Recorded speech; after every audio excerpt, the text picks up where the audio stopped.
and Sarah as we get Instagram started. We are so excited to have you on the podcast tonight. Absolutely thrilled to be talking with somebody who is podcasting for a living. Like, I find this so amazing and so cool. So I want to welcome to the show Sarah Barnes-Humphrey. How are you tonight, Sarah? Thank you so much for having me. This is so much fun, and I'm super excited for the conversation today. I'm doing well. It's been a long day, but I'm doing good. Oh, no. Well, it's felt like a little bit of a long week. I know Uh-huh. here in Western New York, it's cold, so that's part of it. And Mhm. you said you might get snow in Florida. Apparently, I don't know. They keep saying that that's what's going to happen. I'm kind of hoping that it doesn't. Got you. It is a little bit cold here, though. Not gonna lie. Yeah. Well, welcome. And I would love for you to tell everybody a little bit about yourself as we get started on the podcast tonight. Yeah. Okay. So, Sarah Barnes-Humphrey, I'm the founder and host of Let's Talk Supply Chain, and also the founder and host of the Blended podcast as well. And then the founder of our nonprofit, which is the Blended Pledge. But we're going to talk about all of that later. Yeah, I've been in supply chain and logistics for 25 years. I've been doing advocacy work for women in the industry. And things like that for a number of years as well since I started the podcast. And yeah, what else do you want to know? And I just realized that Yeah. we've gone live on my personal LinkedIn, Yeah. and it has taken on the show that I have on Tuesday. So my team's not going to be happy about that, but Oh, no. whatever, it is what it is. We'll just have to fix it later. Oh, we'll get it fixed. It happens for sure. Well, I'm so appreciative that you're on tonight. I can't wait for you to share your story. As we like to do here at Powered by Authenticity, we love to do a little bit of an icebreaker. We think that food and drinks are one of the great connectors that we have with each other. Mhm. So I would love for you to share, are you a salty or sweet gal when it comes to snacking? So I'm both. All right. Yeah, I can't have dairy, and so I like a good dark chocolate. So I don't know if that's like sweet or salty. It's kind of a little bit of both, right? Yeah. And then I'm on this popcorn kick that like has coconut oil on it instead of the regular like butter. Yeah. Yeah. Yeah. So I'm kind of a little bit of both. I don't even know how to answer that one. That's fair. I have to tell you, one of my favorite snacks is actually taking that big bowl of popcorn and throwing some chocolates inside of it and then just eating vegetables. Ooh, Yeah. that is a great idea. I should do that. I actually have tried black pepper on my popcorn before too. Is it good? It's actually very good. Yeah, Really? but like that one has to be butter popcorn. I don't know about the coconut oil. I don't know. Haven't tried it yet. Gotcha. Well, producer Ken is here with us tonight as well. Ken, how's it going? Going good. All right. Salty, sweet. Where are you going? Oh, salty. I'm a sucker for pretzels. That's a real weak spot. Yep, those are good as well. Oh gosh, and I love the peanut butter stuffed pretzels. They're fantastic. Yes, I'm actually on I think it's sunflower butter cups from Oh, Trader Joe's too. Those are very good. oh, Mhm. well, delicious. Well, thank you. Now I'm hungry. I know, I'm gonna have to go have I actually found this ice cream made with avocados, Oh, and it's actually pretty good. It's like this dark chocolate, and yeah, it's pretty good. Because like, as you've noticed, I can't eat hardly anything. I'm like gluten-free, dairy-free, soy-free, like all the things. yep. So I look for all of those kind of things. And I found one, avocado ice cream made with avocados. That is great. I'm gonna have to look for that. It's actually pretty good. Well, awesome. Well, thank you for doing that. We like to get to know everybody on just a little bit of a personal level. And like we said, we love food here at the podcast is the way it brings people together as a connector. So I would love for you to share your story about how you came about your podcast, the advocacy work, and just your backdrop story. Yeah. So, like I said earlier, I've been in logistics and supply chain for about 25 years.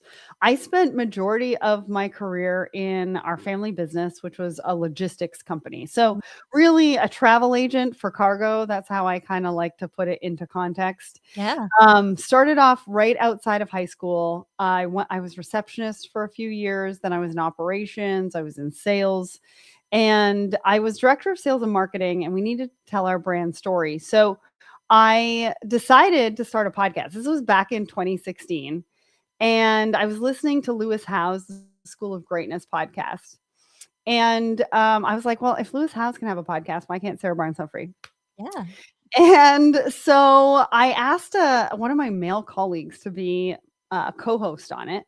And my team was like, what if we call it Two Babes Talk Supply Chain? And I was like, okay, let's see how far we can push the industry and see what happens. And so we started the podcast. We got 1,000 downloads overnight one night. So I knew I was on to something. And then 10 days before my 37th birthday, we had to close the doors. Oh. And I was out on my butt with nowhere to go. I had never really been on an interview before. And I lost my team, I lost my co-host. And so I had to learn graphic design, social media, website design, you name it. I had to learn all of that because I lost the team. Yeah. And I had companies paying to come on the show. Very little, but they were paying to come on the show. And so I had obligations that I needed to fulfill. And so that's what happened. In January 2018, I started the Woman in Supply Chain series on the podcast. So the podcast wasn't all about that. It was one episode a month that I was going to feature women from the industry.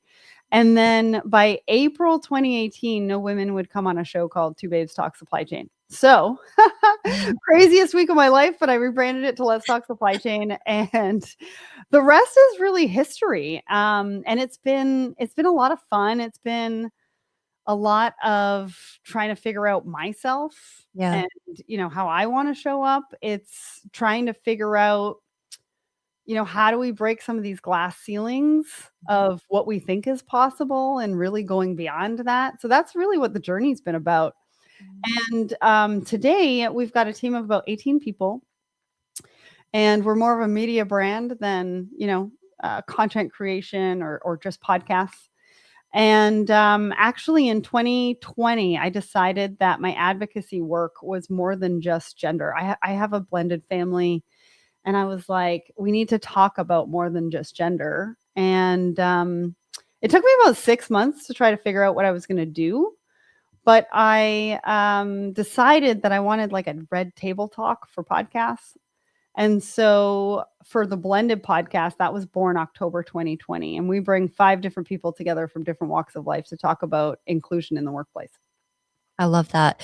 And that hits home for me. I've got the tech background. So, women are often not included at the table. So I love the fact that you set that time aside to specifically focus on what others are seeing, what others are doing, how people are feeling, how they've overcome. So I love the concept of that podcast. Yeah. Well, and it's honestly, I'm a little bit biased because I'm the host, but I don't even introduce myself at the beginning of the episodes because that podcast, it's not about me. It's about the people who actually show up for that conversation that day. And magic happens. So we say that, experts are welcome, but they're not necessarily needed. And it's because we want to hear from people from different walks of life. And they're very difficult topics. Like we've done an episode on privilege. We've done an episode on Asian hate. We've done an episode on so many different, really difficult topics. And most of them who show up have never met each other and have never met me before. And we talk about these super difficult topics for about an hour to an hour and a half, just to make sure that we talk about the stories and we share different perspectives. And most of the time we all leave there learning something from each other. Yeah. And so at that point, it's not even really about the audience either. It's about the people who are in that room, and it's a virtual room, but in that room to have that conversation. Well, I think the fact that people are connected through those challenges, right? And so they have the opportunity to speak with others who, are feeling the same way and how they're handling different situations. And it's funny to me how quickly strangers can become friends. Mm-hmm. You know, Yeah. get Yeah. that a lot through podcasting. Like you meet new people and you bring them together, and all of a sudden there's a bond that you didn't know that you could have with a complete stranger after an hour and a half. Yeah, it's so true. And actually, it's interesting to see what happens after I stop the recording button. Yep. So I did an episode about ageism, and I had a woman of color in her 40s. And I mean, I had like 4 different people, but Yeah. these 2 stood out to me because I also had a Caucasian male in his 60s. And I always say at the beginning of the episode, it's okay to disagree. Let's just do it respectfully. Yep. And so these 2 were going, back and forth about different things throughout the conversation respectfully. And at the end, when I hit the stop recording button, she turned to him and said, "Thank you so much for showing up today." Oh, Like, I really just needed this dialogue yeah. to just understand a little bit more about you. Yeah. And it's those moments, it's like moments like that really make a difference. Yeah. That's so cool. And then when you hear back from the audience too, Mhm. it's so it makes it worthwhile, right? Again, you hear not only from the 2 who were strangers walking into that recording who now had spent time that was meaningful, but when Mhm. you hear from your listeners, it just amplifies, I think, the need for people to have these raw conversations even with difficult topics. Yeah. Yeah. It's so true. And people want to talk about it. Yeah. But a lot of times they don't feel like the space that they're in is safe enough to do so. Yep. And so for me, it's really rewarding in the fact that I am so lucky to be able to host conversations like this, Mhm. and that people trust me to create that safe space Mhm. and make sure that it's someplace that they feel good enough to share. Yep. Yep. Yeah, you've created a platform where people are heard, they're seen, their voice is appreciated and Yeah. heard, and that is so powerful. Mhm. Yeah. Yeah, I mean, it's one of my I think it's one of my superpowers, but I talk about that in the book. Yeah, yeah, we're gonna talk about your book. And just real quick though, the work that you're doing under Blended Pledge, like, Yes. I think this is fantastic. Would you share that mission really Yeah, yeah, quickly? yeah. Yeah, thank you so much for giving me the opportunity to share about that. Yeah. So, travel expenses are the number one barrier for us to see more inclusion on industry stages. And that's not just in supply chain, it's kind of across most industries. I wouldn't say all, but most. And so we give away grants to cover travel expenses so that diverse voices can say yes to speaking engagements. Because at the end of the day, when you're sending your teams to a conference, you don't want them hearing the same thing from the same people over and over and over again. You want them to go there and have creative thoughts and come back with innovative solutions and creativity. And the only way we can really do that is through conversations that have inclusive perspectives, right? Different perspectives. What does that look like? They don't always have to agree, but at least we can share those perspectives so that we go beyond what we're thinking about today and how we're thinking about things today. I think that's so important to be able to bring those diverse perspectives forward. To your point, a lot of conference speakers, Mhm. I still think there's a lack of females in diverse groups that are brought forward. And to your point, a lot of times if they're not offering an honorarium, but you still want the opportunity to take that stage, that travel is really that hindrance to people being able to have their voices heard. So I think it's amazing, amazing work that you're providing through that Blended Pledge mission. Thank you. Thank you. And a lot of times, if you think about it, having the opportunity to speak on stage about yourself or your business or whatever that looks like, that creates opportunity.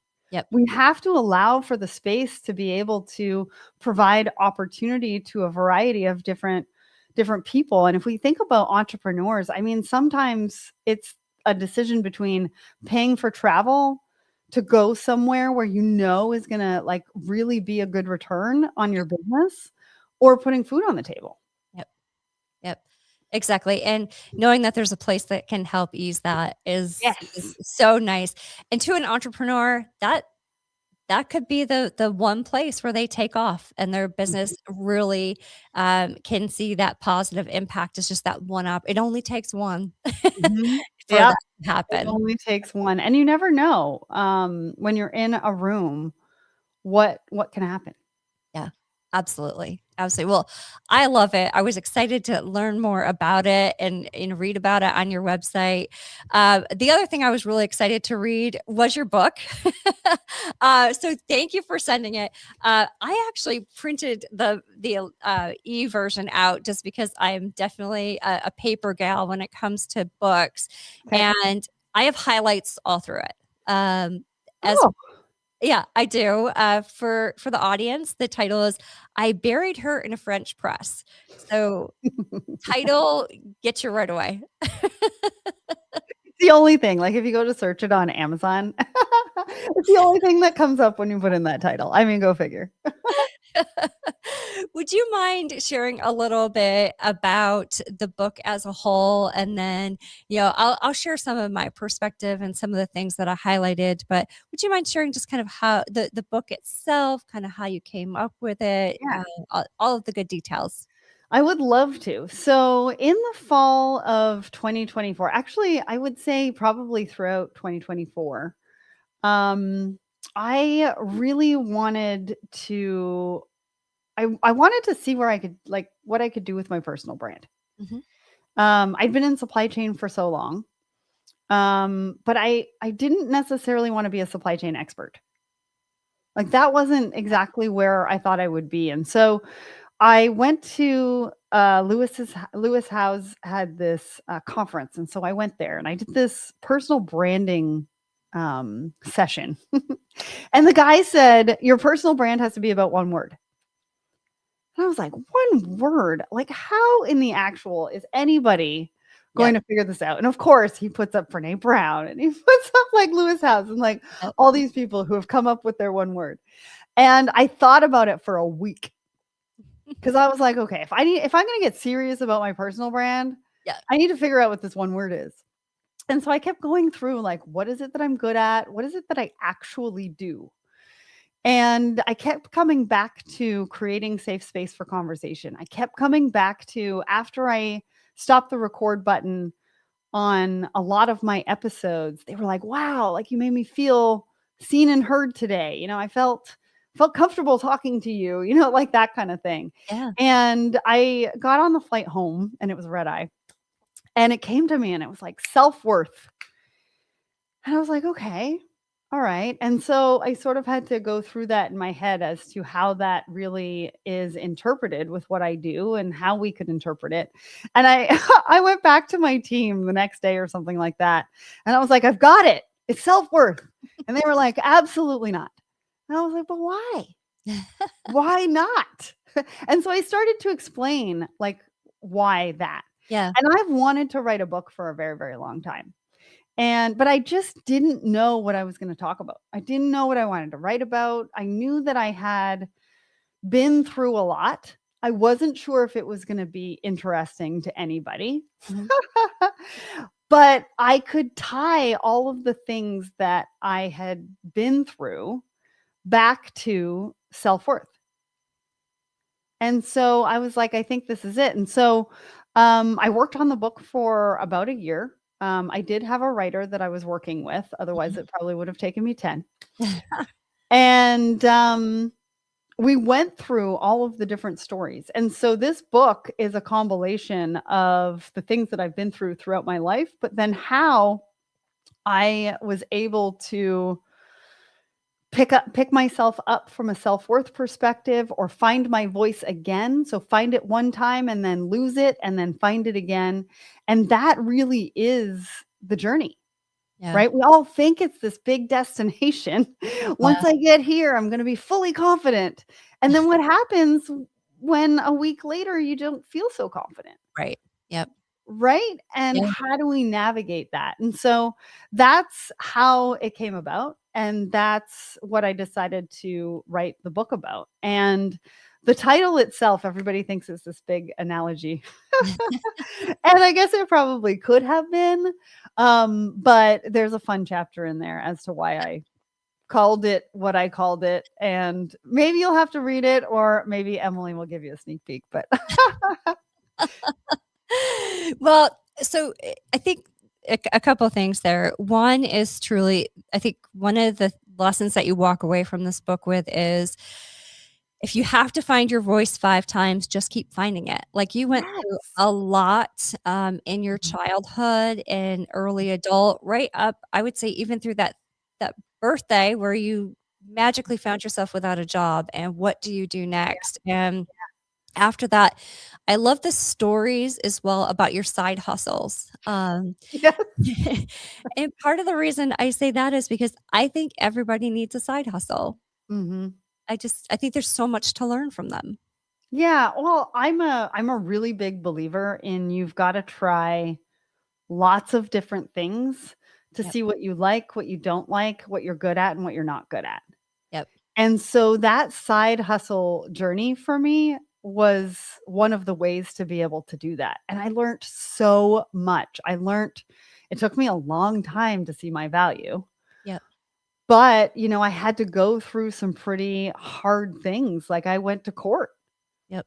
with somebody who I thought valued me and who absolutely did not, because I, didn't read all the signs and all the red flags that were like, "Hey, you shouldn't be doing this anymore." But it Yeah. also gives you an opportunity to become aware and really listen to that voice inside of you that most of us kind of ignore. Yeah. Yeah. It's easy to ignore that voice. Like So it's easy. Mhm. right? Yep. You don't want to either you don't believe it's actually happening or you can't believe that this is happening. There's so many reasons why that voice, you're like, "Ah, I know, I know. I hear you. I hear you. And like you said, it's so much easier said than done. But I don't think I would have done it any other way. I mean, there's a story in the book about how I overcame my fear of public speaking. yeah, And it wasn't going to Toastmasters because I just could not bring myself to do it. Um and I still struggle with it to this day. So it's not like it was this magic bullet and then all of a sudden I was good. But it did give me an out of the box way of thinking about how to get over something, yep." you know? I enjoyed that chapter. Well, because Toastmasters is a standard way that people would go about public speaking and learning how to become a better public speaker, or there's many positives, and that's a great program. But the Yeah. fact is, going outside of the box, you got exposure to many different Mhm. ways that you would have to be in the public spotlight in speaking, Yeah. and to many different, like, just the different people, like, Yeah. way Yeah. different personalities. Yep. Yep. It's so true. It's so Yeah. true. Well, it was great. I absolutely love it. I'm gonna share a couple of the things that I highlighted, and maybe we can Sure. chat there. So I'm gonna start with absolutely the end of the book first, because Okay. I love what you said. Take up space, speak your truth, find your superpower, and own your worth like it's your birthright, because it is and always has been. Mm, And I love that. How yeah. hard it is for people to value their own voice and then use it to speak up. Yeah. Yeah. I mean, it's really difficult. But also it's easier on some days than it is on other days. 100%. And I feel like we don't give ourselves enough grace for those days where, maybe we are at 40%, but our voice still matters. Yeah. As long as we're doing it respectfully and we're not, yelling at everybody. I mean, there's days that, I want to yell at everybody too. And so I think the most difficult part is finding our voice in respect to how do we want to show up in the world. Yeah. And it takes us a while to sort of figure out who we are and what we do and what we're good at. And that's an ever evolving journey, right? That's never a destination. You're going to be different in 10 years than I'm going to be different in 10 years than I am today. And I think it's also giving ourselves the grace to be able to pick that voice back up again after we haven't felt like we had a voice, or maybe we could have a voice, or whatever that looks like. I think the other part of that sentence that you just pointed out is the superpower part.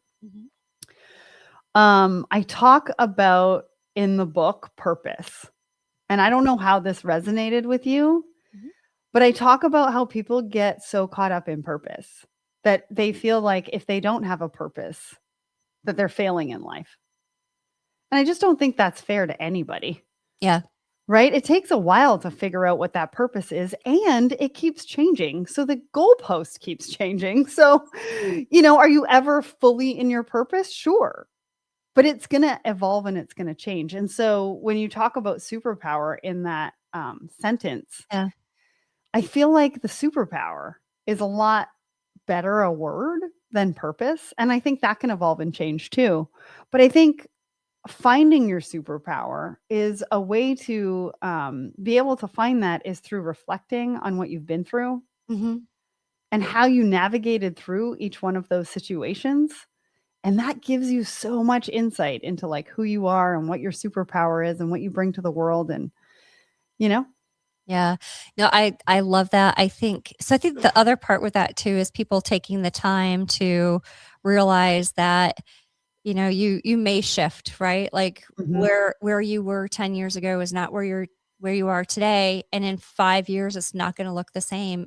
And understanding that that's actually probably a good thing, because there's growth that happens somewhere in that messy middle between the times that you changed your purpose and your goals for your life. Yeah. And it's okay for it to be messy. I mean, you read the book. I did. You know how messy it has been for me. And that I think is where the magic happens in conversation, to be able to share that messy middle of like, what did I do right? What did I do wrong? Yeah.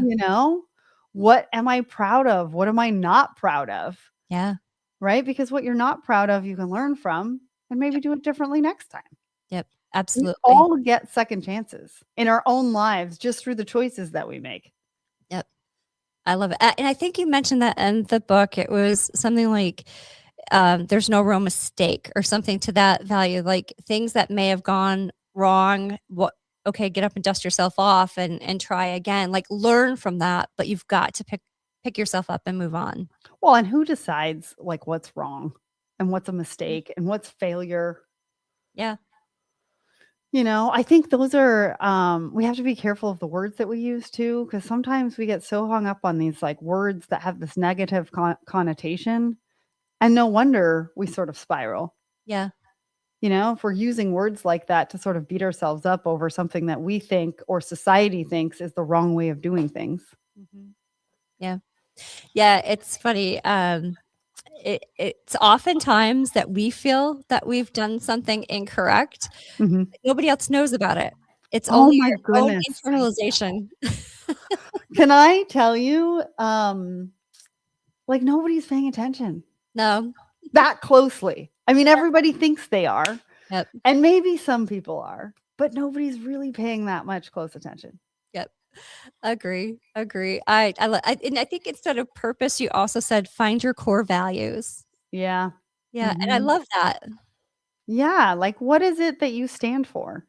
Like, what is it that you're like passionate about? And what is it that you want to stand for? What is the impact that you want to make? I mean, even there's sustainable development goals, right? That I think there's like 17, or I don't even know what the number is. I think it's 17, right? But if you think about sustainability has all these development goals of how you can make a difference and make an impact in the world, right?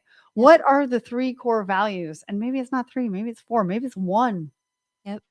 It doesn't matter. But what are your core values? What are you going to live by every day? Yep. I love that. And I love that. I thought it was great. I was like, I love that part. One other thing that I highlighted here is we self-sabotage also when we feel imposter syndrome and when we feel we aren't good enough. And Yes. boy, I can relate to that statement. Yeah. I mean, think about it. People get a sense of how we feel about ourselves Yep. and how we show up in conversations. We actually tell people without even realizing it and without intention how we feel about ourselves by the words that we use, Yes. how we show up that day for that conversation. Mhm. And we don't realize it. And most people don't realize that we give so much away. Yep. It's so interesting. It is so interesting. Anyways, I love that because imposter syndrome is so real. Like I don't know Mhm. about you, but I mean, I'm out there and I look at these other great podcasters that are, maybe getting higher ratings than we are. I mean, we're doing well, but it's like, oh, what about that next level? And I find myself going, why am I doing, I am I good Mhm. enough? What about that person? So I don't know if you ever experience things like that and the Oh, work all the that time. you do, but Mhm. I just how do you go through those moments? Actually, how do you get through those imposter syndrome moments? Yeah, so that happens to me all the time. Like, I go through imposter syndrome all the time. And I think it's a natural sort of Yeah. human thing to go through. Yeah. And I feel like a lot of the conversations around imposter syndrome are like, how do we beat it? Right? Instead of how do we sit with it? Right, exactly. Because it really just is a natural thing of this journey that we're all Yeah. on. And I don't think that I have any like true and tried way of like getting through it. Yeah. I kind of say yes anyways. That's been my motto, whether I feel like I'm ready, whether I feel like I'm good enough, whatever that looks like, I kind of say yes most of the time anyways, and Yeah. then I'll figure it out. Yeah. I've also learned to trust myself in the fact that regardless of what it is, it might not look how everybody thinks it needs to look, but I'll figure out how to get there. Yeah. Right. And I've learned that about myself. Yeah. And so these are kind of the tools and part of the reflection point that I made earlier around superpowers. Yeah. But if you can pay attention to those kind of things, then you start to trust yourself a little bit more and know that I might not be feeling this today, but I'm going to say yes to it anyways, Mhm. and I'll figure it out. Yep. Love Um, yeah. And so I don't know if that answered your question because it's really, I don't think it's going anywhere. I think it's going to rear its ugly head all over the place. Mhm. And I think you really just need to try and sit with it, Yeah. right? If it gives you too much anxiety, I mean, maybe go and do something to get some of that energy out Yeah. and then sit with it again. Yep. Yeah, and sometimes just realize that you are that good, like, don't Mm, have imposter syndrome because you deserve that seat at the table and you're just as good. yeah. You know? It's hard to say that though. It's It hard to say don't is. have it. Oh, 100%. You Yeah. know, I almost feel like saying you're gonna have it. Mhm. And so just figure out what your way of dealing with it is. Yep. Yep. And there's nothing wrong with putting on a little music and dancing and working your way through it. I was talking to somebody the other day and she was talking about this thing that she goes to, and she's taken a lot of women to it where they dance around and they scream and they do all sorts of stuff, and apparently it's very cathartic. So Really? maybe if you can't really move through something or you have to get rid of imposter syndrome, that might be the place. All right. Hey, it's worth a try. Mhm. If nothing else, you get to yell a little bit and dance. Right? I mean, who doesn't want to do that? That's right. And then just the last thing that I do want to touch upon because I thought your comments in the book were really impactful, our self-worth Mhm. and knowing your value. And I think there's lots of times, I know I still do it. Sure, I can do that for free. I'm happy to help. And it's realizing how much you're truly worth and valued Mhm. and how hard that can be sometimes. So I highlighted a lot about that. That struck a chord with me. And so I I think that information, I don't know if you want to add content there, but it's just, that was impactful, and just remembering your own self-worth. Yeah. Yeah. And it's going to ebb and flow. Yep. And we've kind of got to be okay with it. Mhm.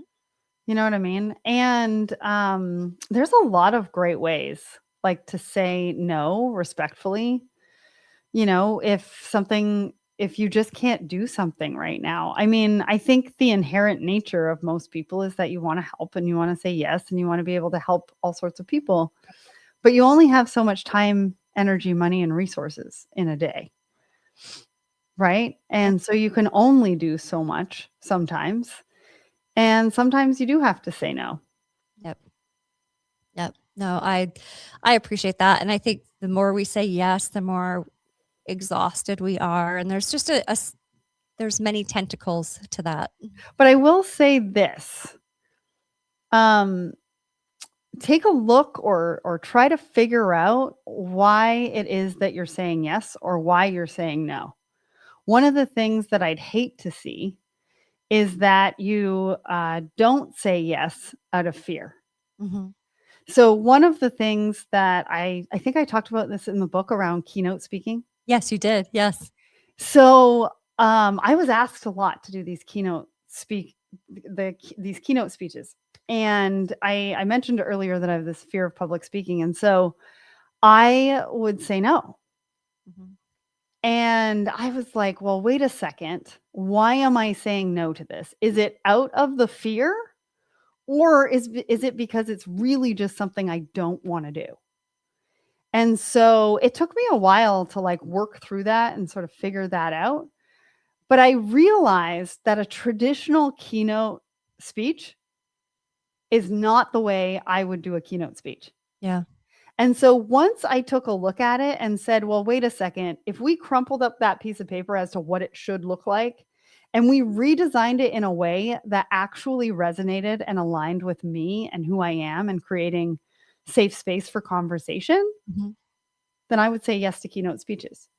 So I realized that maybe at the beginning I was saying no out of fear, but then I went back and revisited it and tried to figure it out for me as to how I could make it work so it did align.